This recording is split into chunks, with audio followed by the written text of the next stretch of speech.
What's going on, Broncos country? Coming up on today's show, we're going to talk about a potential Tyreek Hill trade to Denver. I'll explain more on that because it's definitely a long shot, but I wanted to keep you guys up to speed on some of the buzz out there. Also, Pat Surtain, Defensive Player of the Year chatter as the regular season has concluded. And remember, this is a regular season award. But quick reminder to go ahead and subscribe because we will be going live on Sunday, 90 minutes before kickoff against the Bills. And we're going to have a watch party, and I don't want you to miss out on the fun. So hit that sub button down below if you haven't already.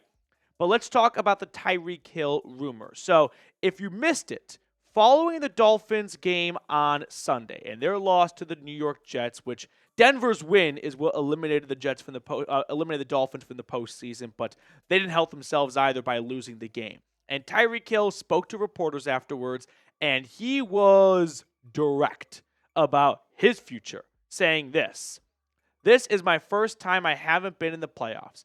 I just got to do what's best for me and my family. If that's here or wherever the case may be, I'm finna open the door for myself. I'm opening the door. I'm out, bro. It was great playing here, but at the end of the day, bro, I got to do what's best for my career. I'm just too much of a competitor to be just out there." Yet he's not a big enough competitor to finish the game because he left the game in the fourth quarter because he was just pouting and upset. This seems like a hurdle that the Dolphins cannot overcome. I mean, you got a player saying, "I'm out." That's a tough genie to put back in the bottle. So I think Tyreek Hill's time in Miami is over. And then to tack on to that, I've got the ESPN beat reporter for the Dolphins saying today, Dolphins wide receiver Tyreek Hill did not walk back his recent comments about a potential exit from Miami, but also never requested a trade during a meeting with the team this week, General Manager Chris Grier said Tuesday. A trade's coming. I mean, he's not walking back the comments? I don't know how much more clear he can be. Sure, he does not request a trade right now, but give it some time, and I don't see a world where he comes back to Miami. I think from a locker room standpoint, I've got Josh McDaniels saying that he left the game voluntarily in the fourth quarter, and they went over. That's not acceptable. Shocker. They're paying him $30 million a season, and he's voluntarily leaving the game. That's not going to fly with the ownership and the GM. Also, you've got players for the Miami Dolphins coming late to team meetings, getting fined over and over again. I wonder which player could be late for a meeting. Maybe the player that leaves the game early. So to me, it seems like Tyreek Hill's time in Miami is coming to an end. So I bring all this up because the Broncos, according to Vegas and the odds makers, were one of the favorites to acquire Tyreek Hill after the season. I mean, no trade can be done until the start of the new league year in the middle of March, but the folks over in the Sin City really like the Broncos to potentially add the speedster Tyreek Hill. So let's talk about the possibility of Denver acquiring the former Chief. It's the first year in a long time that he failed to reach 1,000 yards. I think it snaps like a 5-year stretch. I mean, go back to 2023, though, not too long ago. He was one of the favorites for the MVP for much of the year. Basically 1,800 yards and 13 touchdowns. He put up monster numbers with Miami in the first 2 seasons there. But there are some contract issues to work around. For starters, he has 2 years left on his deal. Now, that can be changed. When Stephon Diggs was traded to the Texans, he agreed to basically rip up his old contract and make it a 1-year deal so he could hit free agency again and get paid again. Unfortunately for Diggs, he tore his ACL, so in hindsight, not a great decision. However, Tyreek Hill has 2 years left, so if the Broncos are looking for a long-term 31-year-old wide receiver, he's your man.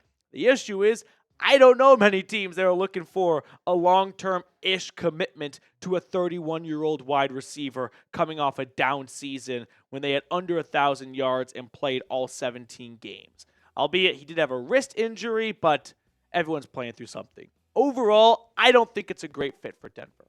I'm just thinking about this season right now for the Broncos and the locker room and the culture that got this team to where they are now. I don't think it would be a nice pairing for someone who checks out of games in the fourth quarter, who possibly is coming late to team meetings and gets fined for that. Does that seem like someone that's going to fit well in the Sean Payton building? I don't think so. Payton's a bit of an old school hard ass. I don't think he tolerates BS and nonsense like that. Now, ultimately, when you're as fast as Hill and you score as many touchdowns as you do, you get away with things because you're super duper good. But he wasn't super duper good this year. He's getting older. He's still expensive. And to me, that does not scream like someone Sean Payton wants to pursue. Now, it will be fair to mention that you've got Bo Nix, a rookie quarterback, who could use all the help right now because after Cortland Sutton, like, you got some good up-and-coming players. Marvin Mims the last couple of weeks, but Devon Vele, Troy Franklin, they're still young in their careers.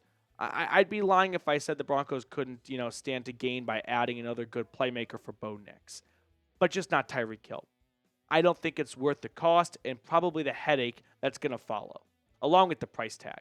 So for me, I'm passing on 10. Before we get any further in today's show, quick shout out to our friends over at Game Time.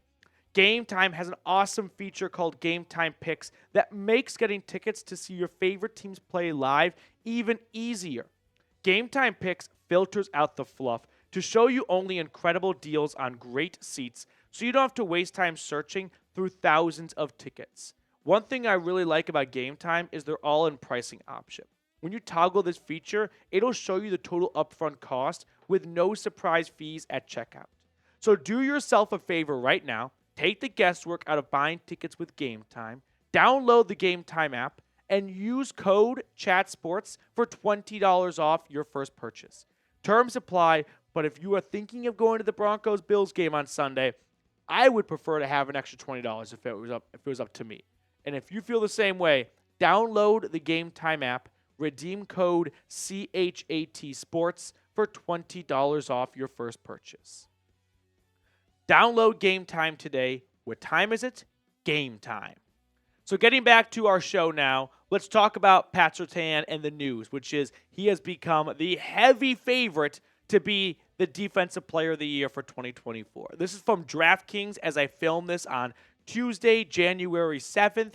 Minus 450. If you don't know what that means, it means you have to bet 450 USD to make $100. That's how big of a favorite he is. And remember, this is a regular season award, so the playoffs should really have no bearing on this, but sometimes the Diet Coke drinking media members forget that.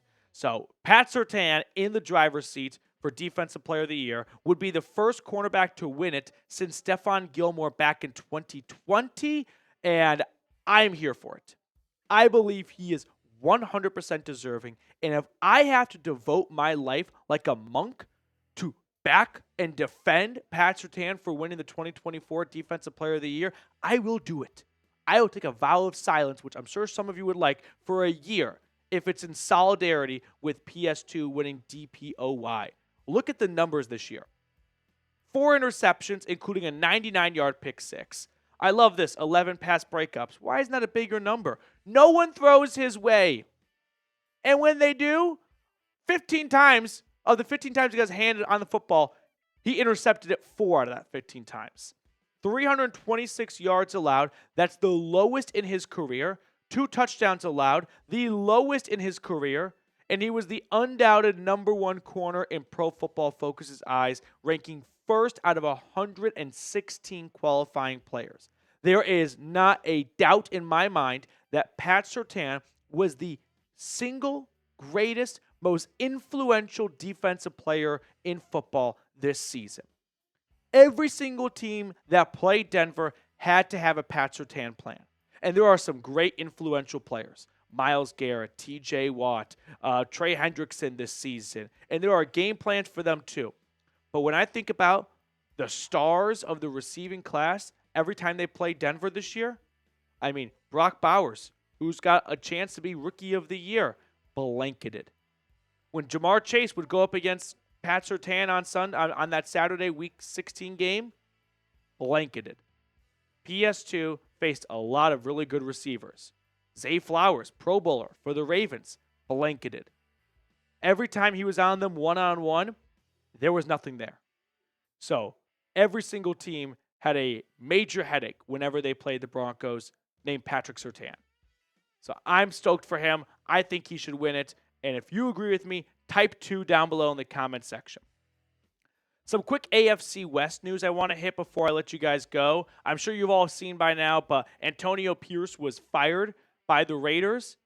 This is one of the most dysfunctional organizations in the NFL. I mean, for starters, I think that the Jets are the most dysfunctional. Then it goes Titans for what they did, and then probably Raiders now that I think about it. But we've got a lot of Raiders media members all over this right here. But Antonio Pierce being fired the day after he spoke to the media, keep in mind. It just screams the Raiders are going to Raider. And we couldn't really talk much shit because they took care of business against the Broncos year after year after year. But for the first time in a long time, almost a decade or so, no, 2 decades, they went winless in the AFC West. And I feel like there is green pastures coming up for the Broncos every single time they play the Raiders. I also want to revisit an old tweet of mine. I tweeted this out last year when the Chargers hired Jim Harbaugh. It was AFC West coaches Andy Reid, Jim Harbaugh, Sean Payton, Antonio Pierce. A lot of Raiders fans were triggered in my mentions and the replies. Let's revisit some of those now, shall we? Because they have not aged super well. What's up, Greg? Broncos haven't even beaten us since we moved to Vegas. We should probably delete this. 2-0 this year, and Antonio Pierce is gone. CK, give me Pierce over Payton if I had a choice. Good thing you don't have a choice, because that would be an awful one. Tired teacher. 8 losses in a row to the Raiders, yet the joke is on us. How many more years until the Broncos finally beat the Las Vegas Raiders? The question now is, how many more years until the Raiders beat the Broncos? So, who you got for Sunday? Because I know what team is not playing. The Las Vegas Raiders. They might have a scramble, a tea time somewhere in Las Vegas or Paradise Valley, but it is not in the postseason. So, Broncos or Bills, let me know who you got down below in the comment section. And while you're letting me know, I want to give one big special and last shout out to the Blue and Orange Club for all their support. Last shout out. We got more games to be played here. Slap Yourself, I Don't Give a Buck, John E., Anthony, Bobby, Rick, Daniel, CPJ, Bulwark, TYR. Thank you guys for always going above and beyond to support us here at the channel. Make sure you tune in, like I know all they will be, for our Broncos-Bills watch party this Sunday.